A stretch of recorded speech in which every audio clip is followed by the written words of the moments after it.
Hello everyone, मेरा नाम cashew Singh है। मेरा नीट 2022 में 643 मार्क्स था और रैंक 5855 थी। Currently I am a first year MBBS student in MLN medical college Prayagraj. मैं डीपी सिंह सर की पुरानी स्टूडेंट रही हूँ और बहुत अच्छा पढ़ाते थे हमारे कोचिंग में सर। हमारे फिज़िक्स के मतलब कॉन्सेप्ट्स बहुत अच्छे से क्लियर होते थे। और अभी नीट 2023 आने वाला है, 7 मई को मेरे हिसाब से पेपर है। और मैं अभी इस टाइम पे जब 1 महीना बचा है, बच्चों से इतना ही कहना चाहूँगी कि जितना हो सके आप अपने रिवीजन पे फोकस करिए। आपने जितने नए कॉन्सेप्ट सीखे हैं, पूरा साल था आपके पास सीखने के लिए और जितना आप सीख सकते थे आप सीख चुके होंगे। और अभी का जो टाइम होता है ना, सबसे क्रूशियल टाइम होता है। अभी तो फिर भी कम समय बचा है, पर मैं यही सजेस्ट करूँगी जो लास्ट के 40-50 दिन होते हैं, क्योंकि मेरा जो सिलेक्शन हुआ ना वो पूरा साल पढ़ने नहीं पढ़ने की वजह से ऐसा नहीं था कि हाँ कंसिस्टेंट तो थे, पढ़ाई की थी, सिलेबस एक बार जानते थे पूरा का पूरा, ड्रॉपर रहे हैं हम भी, तो मतलब पढ़ा हुआ तो सब कुछ था एक बार। लेकिन जो नहीं हुआ था सिलेक्शन, उसका कारण यही था कि लास्ट के 1 महीने में रिवीजन नहीं हो पाया था। लेकिन उसके बाद जो सिलेक्शन हुआ उसका सबसे बड़ा कारण यही था कि जो रिवीजन हमारा हो गया लास्ट के मतलब 1.5 महीने के अंदर, हमने फिजिक्स केमिस्ट्री बायो लगभग 3 बार रिवाइज कर ली। तो उसके कारण हमारा सिलेक्शन बहुत ईजिली हुआ।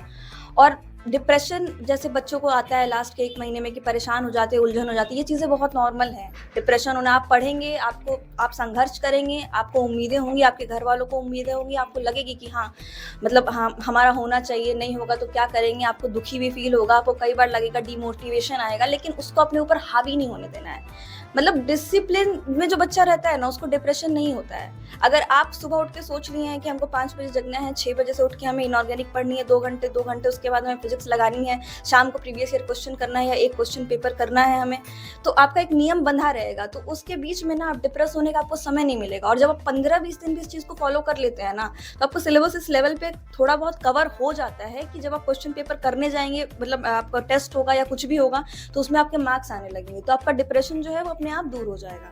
तो ये नहीं सोचना डिप्रेशन या डर जाना कि नहीं हमसे नहीं हो रहा है या हम नहीं कर पाएंगे, ये सब चीज़ें अपने ऊपर हावी नहीं होने देनी है। लास्ट के 1 महीने में जितना हो सके रिवाइज करिए। आपने जो पढ़ा है बहुत पढ़ा है, और उससे ज़्यादा इतना सोचना है कि हमसे ज़्यादा कोई पढ़ भी नहीं पाएगा। और अपने ऊपर से कॉन्फिडेंस को कभी जाने नहीं देना। कई बार ये होता है ना कि बच्चे कम भी पढ़े रहते हैं लेकिन कॉन्फिडेंट रहते हैं, अपना जो पढ़ा है ना वो उतना ही सही करके आ जाते हैं और सिली मिस्टेक नहीं करते हैं, फिर भी सिलेक्शन पा लेते हैं। और कुछ बच्चे बहुत पढ़ते हैं लेकिन लास्ट में डिप्रेशन और एंजाइटी के कारण सिली मिस्टेक से ही 10-15 क्वेश्चन गलत कराते हैं। तो वो काम मत करिएगा। और बाकी तो मतलब लगा रहता है सब कुछ, ये मतलब संघर्ष है, तो संघर्ष में हार जीत लगी रहती है। तो ये नहीं सोचना है एकदम मतलब अर्जुन की तरह अपना सोचिए, निशाना साधिए अपना, और बस आपको चिड़िया की आँख के अलावा कुछ दिखना नहीं चाहिए। बस इतना ही मैं कहना चाहूँगी। और बाकी हार जीत लगी रहती है, और कभी अगर नहीं भी गलती से सिलेक्शन होता है, जो डिमोटिवेट नहीं होता है। जीवन में आपने जो सोच रखा है, आपने जो लक्ष्य निर्धारित कर रखा है, आप वहाँ तक अंत में ज़रूर पहुँचेंगे। और अगर नहीं पहुँच रहे हैं तो भगवान कुछ और अच्छा सोचे होंगे और आप वहाँ भी ज़रूर जाएंगे। मेहनत कभी बेकार नहीं जाती है। बाकी